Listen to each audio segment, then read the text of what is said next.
रुक्मणी और आनंद की अभी शादी हुई थी। उसकी छोटी ननद विमला शगुन की थाली लेके भाई को टीका करने आई।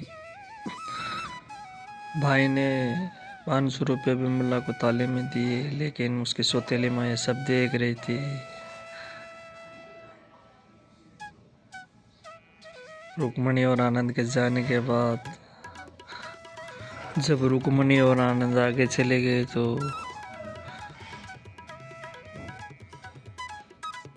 रुक्मणी की सासू माँ विमला पे टूट पड़ी और उसे बुरा भला कहने लगी।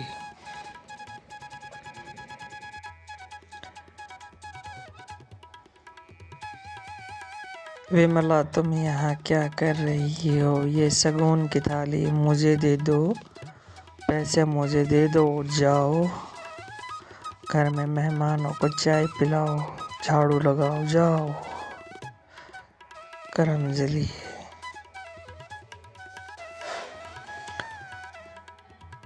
दूसरे दिन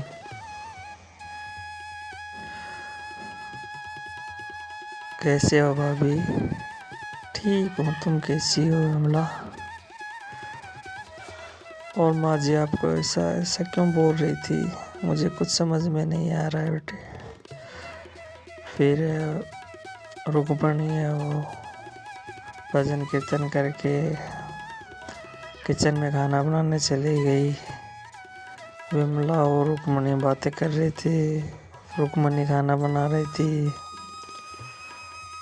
तभी है रुक्मणी की सास है फिर वहाँ आ जाती है और वो विमला को डांटने लग जाती है। ये देख कर रुक्मणी को बहुत गुस्सा आता है। वो सोचने लगती है विमला के साथ मेरी सासू माँ से क्यों बर्ताव करता रही है।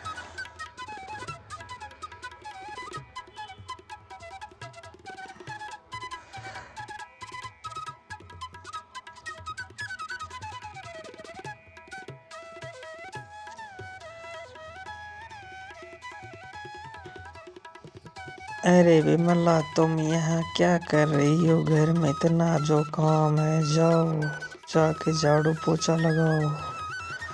ठीक है माँ जी।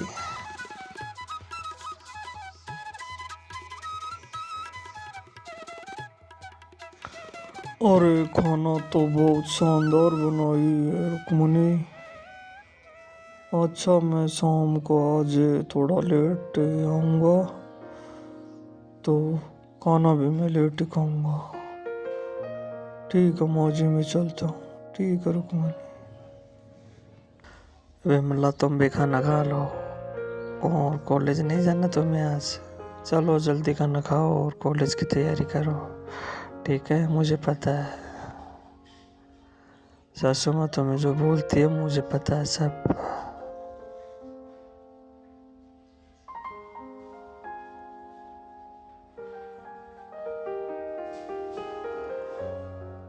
भाभी, मैं जा रही हूँ। ठीक है, ध्यान रखना अपना।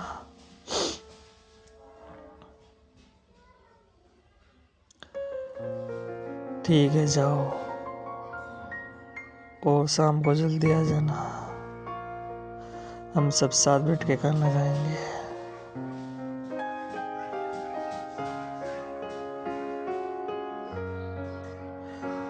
दूसरे दिन विमला अपनी माँ से बोलती है, माँ मुझे स्कूल की फीस चाहिए।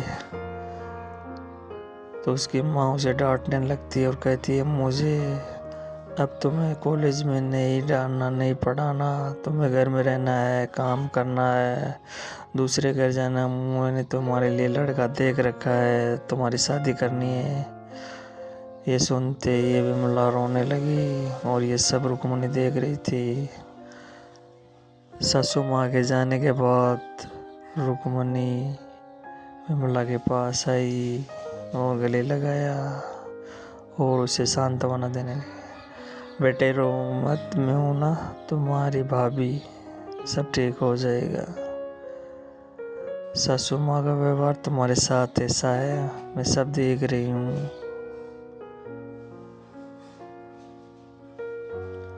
फिर रुक्मणी दूसरे दिन विमला के साथ कॉलेज में जाती है, उसकी फीस जमा कराती है और विमला को एक लड़के के साथ बातें करते देख लेती है। और फिर जब वो घर आती है तो उसे उसके बारे में पूछती है तो वो सब बता देती है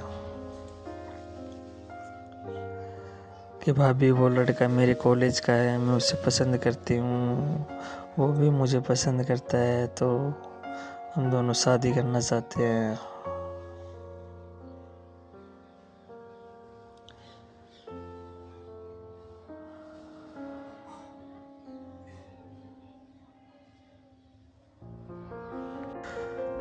फिर दूसरे दिन रुक्मणी अपनी सासू माँ को विमला के बारे में सब बताती है कि उसके कॉलेज का लड़का है, दोनों की शादी करा दे।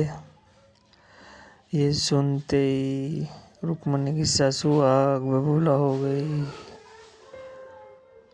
और बहू और बेटे दोनों पे टूट पड़ी।